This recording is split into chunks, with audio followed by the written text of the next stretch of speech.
पूरी YouTube family को राधे राधे, सबको नमस्ते। आशा करती हूँ सब ठीक होंगे, हम भी ठीक हैं। अब जा रही हूँ वीडियो डालने। प्लीज़ लास्ट तक बने रहना, लाइक करो, शेयर करो, सब्सक्राइब करो। चाची ताइयों को राम राम, बहनों को राम राम, छोटे बच्चों को प्यार। राधे राधे सबको।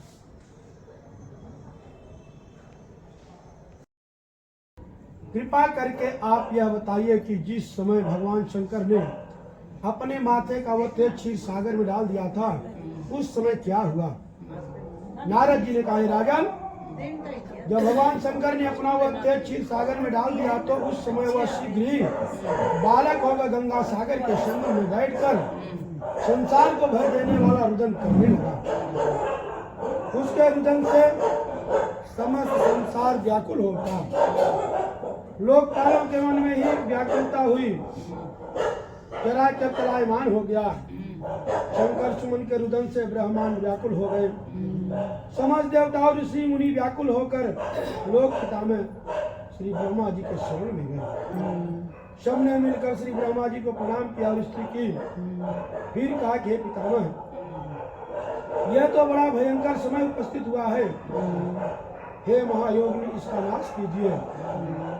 सब देवताओं की ऐसी बात सुनकर ब्रह्मा जी सत्यलोक में उतरकर उस बालक को देखने के लिए समुद्र के तट पर आए।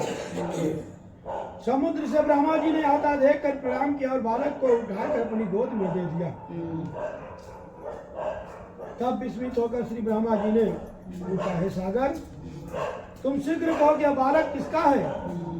समुद्र बिना शब्दों में कहा, है प्रभु, यह तो मैं नहीं जानता हूँ कि मुझे इतना अवश्य ही ज्ञात है कि संसार सागर के संगम के पर प्रकट हुआ है। अतः वे जगत गुरु आपका इस बालक का जात कर्म आज संस्कार कीजिए। इसका जातक फल भी बताइए, क्या फल होगा? नारद जी कहने लगे, इधर तो सागर, उधर ब्रह्मा जी के गले में हाथ डालकर बार बार उनका आकर्षण कर रहा था। फिर तो उसने ब्रह्मा जी का गला इतनी जोर से पकड़ा कि उसने पीड़ी तो ब्रह्मा जी के नेत्रों में आंसू टपकने लगे। किसी प्रकार से ब्रह्मा जी अपने दोनों हाथों को जोर लगाकर अपना गला तो छुड़ाया और सागर ने कहा, हे सागर, सुनो, मैं तुम्हारे पुत्र का जातक का फल बताऊं कैसा होगा। मेरे नेत्रों से यह जो जल निकला है ना, इस कारण इसका नाम जलंधर हो गया। यह उत्पन्न होने के साथ ही तरुण हो गया है। इससे वह सब शास्त्रों का पारगामी और महापराक्रमी, महावीर, बलवान, महायोद्धा और रण दुर्मित होगा। यह बालक सब दैत्यों का अधिपति हो और भगवान विष्णु को जीतने वाला होगा तथा यह कहीं भी न हारेगा। यह भगवान विष्णु को छोड़कर यह सबसे अवध्य होगा। जहाँ से उत्पन्न हुआ है फिर वही जाएगा। इसकी यात्रा बड़ी पतिव्रता, इसकी स्त्री बड़ी पता और सौभाग्यशाली, सर्वांग सुंदर और परम मनोहर, मिष्टाभाषणी और शीलवान होगी। नारद जी कहने लगे, हे राजन, सागर से जाकर ब्रह्मा जी ने शुक्राचार्य को बुलाकर उसके हाथों से बालक का राज्याभिषेक कराया और स्वयं अंदर ध्यान हो गए। फिर तो बालक को देखकर सागर बड़ा ही प्रसन्न हुआ और घर आ गया। इतने ही उपाय पालन करने कर उसको पुष्ट किया। फिर कालनेमी नामक असुर को बुलाकर उसका वृंदा नाम की कन्या से विधि विवाह करा दिया। उस विवाह में बड़ा उत्सव हुआ। श्री शुक्राचार्य के प्रभाव से स्त्री से जलंधर दैत्यों पर राज करने लगा। बोल कार्तिक महाराज की जय, श्री श्री बाबा की जय। दही बेचा तो वह दूध दही बेचने गई तो कार्तिक का महीना था। वहां पर सब औरतें पीपल सींचने आती, वह बैठ गई और औरतों से पूछने लगी, आप क्या कर रही हैं? और तो बोली, हम तो पीपल और पतवारी सींच रहे हैं। उसने पूछा, इससे क्या होता है? औरतों ने जवाब दिया कि इससे करने से अंधन मिलता है, वर्षों का बिछड़ा हुआ पति मिलता है। उस गुजरी ने कहा, तुम तो पानी से सींच रही हो, हम तो दूध से सींच। हो गया पूर्णमासी के दिन गुजरी पीपल पतवारी के पास जाके धरना दे के बैठ गई। पीपल ने पूछा, तुम यहाँ क्यों पड़ी है? उसने कहा, मेरी सास दूध दही के पैसे मांगेगी। पीपल ने कहा मेरे पास तो पैसे नहीं हैं, ये भाटे टंडे पान पत्ते पड़े हैं, वो ले जा और गुल्लक में रख दियो। जब सास पूछा पैसे लाई, गुजरी ने कहा मैंने पैसे गुल्लक में रख दिए हैं। तब सास ने गुल्लक खोल कर देखा तो सास देखती रह गई, उसने हीरे मोती जगमगा रहे हैं, धन पड़ा है। तब गुजरी ने कहा सासू जी मैंने तो 1 महीना दूध दही तो पीपल पतवारी में सींचा था और मैंने उससे धन मांगा तो उसने मुझे भाटे टंडे पत्ते दे दिए हैं, मैंने गुल्लक में रख दिए तो हीरे मोती हो गए हैं। तब सासू जी ने कहा अब की बार मैं भी पतवारी सींचूंगी। सासू दही दूध दही तो बेच आती थी और हाड़ी धोकर पीपल में पतवारी में रखाती थी और बहू से कहती थी तू मेरे से पैसे मांग। बहू ने कहा कभी बहू भी सास से पैसे मांगती है? सास बोली तू मेरे से पैसे मांग। तो बहू ने सास से दूध दही के पैसे मांगे। तो सासू जी पीपल पतवारी का जाकर धरना देकर बैठ गई और ठंडे पत्ते पान बाटे उसे भी दे दिया और गुल्लक में जाकर रख दिए। फिर बहू ने खोल कर देखा तो उसे कीड़े मकोड़े बिलबिला रहे हैं। गुजरी ने सास से कहा कि क्या है? सास देखकर बोली कि पीपल पतवारी ने तेरे को तो अन्न धन दिया और मुझे कीड़े मकोड़े दे दिए। तब सब बोले बहू तो सच से सीखती थी, सासू जी धन की भूख से सीखती थी, इसीलिए हे पतवारी माता जैसे बहू को दियो से सबको दियो, जैसे सासू को दियो ऐसे किसी को मत दियो। बोल पतवारी माता की जय। से लस्सी बनाकर भगवान का भोग लगाकर लोटा हिलाकर जी लेता था। एक दिन दोनों लड़ने लगे, लपसी बोला मैं बड़ा हूँ, तपसी बोला मैं बड़ा हूँ। इतने में नारद जी आ गए, पूछे तुम क्यों लड़ रहे हो? लपसी ने कहा मैं बड़ा हूँ और तपसी ने कहा मैं बड़ा हूँ। तपसी बोला मैं सारे दिन भगवान की तो पूजा करता हूँ। नारद जी बोले मैं तुम्हारा फैसला क्या करूंगा। दूसरे दिन तपसी नहा कर आने लगा तो नारद जी ने 1.25 करोड़ की अंगूठी उनके आगे फेंक दी।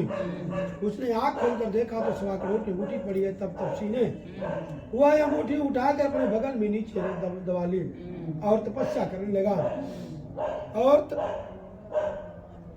लपसी सुबह उठकर नहाकर सवा से लस्सी बनाकर भगवान का भोग लगाकर लोटा हिलाकर झूलने लगा।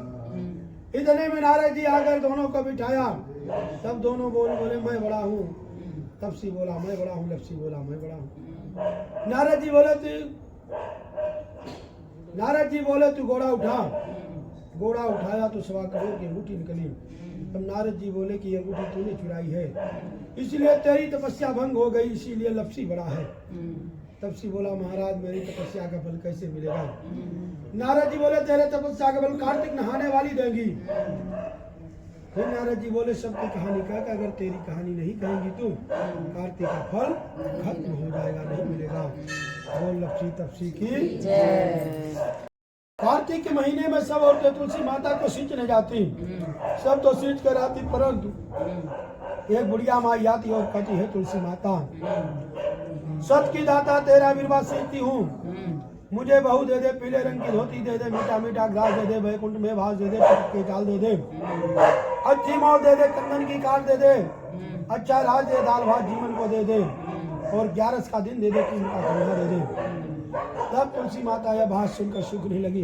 भगवान ने पूछा है तुलसी तुम क्यों सूख रही हो? तुलसी माता ने कहा मेरे मन की मत पूछो। भगवान ने कहा अगर मैं नहीं पूछूंगा तो कौन पूछेगा? तब तुलसी माता ने कहा कि गुड़िया रोज आती है और यह बात कह जाती है, परंतु मैं तो सब बात पूरी कर दूंगी, लेकिन कृष्ण का कंधा कहां से दूंगी? तो कृष्ण भगवान बोले जब वह मरेगी तो अपने आप कंधा दे आऊंगा। बुढ़िया माई आई, बुढ़िया माई से कहती हो। बाद में बुढ़िया माई मर गई, सारे गांव वाले इकट्ठे हो गए। बुढ़िया को ले जाने के लिए इतनी भारी हो गई कि किसी से भी नहीं उठी। तब सबने कहा यह तो इतनी पूजा पाठ करती थी, पाप क्यों हो गई? बूढ़े ब्राह्मण के बेच में भगवान आए और सबसे पूछा यह कैसी भीड़ है? तब सब आदमी ने बोला यह बुढ़िया मर गई, बहुत पापड़ी थी, इसलिए किसी से नहीं उठती। तो भगवान ने कहा मेरे को एक बात कान में कहने दो तो उठ जाएगी। भगवान ने कान में पास जाकर कहा ये बुढ़िया माई मन की निकाल दे। पीताम्बर की धोती ले, मीठा मीठा ग्रास ले, बैकुंठ का वास ले, चटक की चाल ले, चंदन की काट ले, झालर की झनकार ले, दाल भात झीमन को ले और किसी का कंधा ले। फिर ये कहते हुए काकर बुढ़िया सुनकर बुढ़िया माई हल्की हो गई, भगवान जी मेरे कंधे पर ले गए, आखिर उसे मुक्ति मिल गई।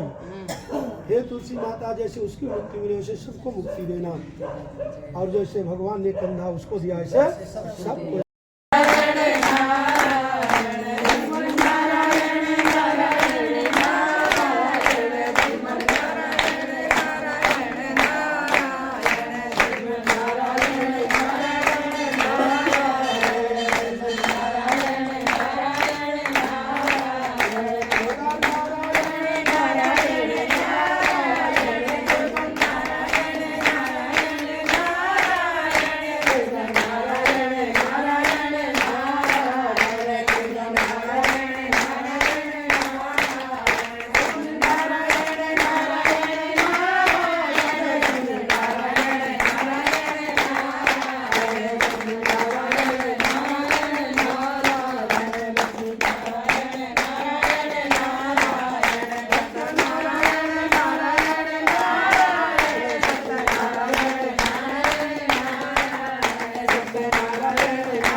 जय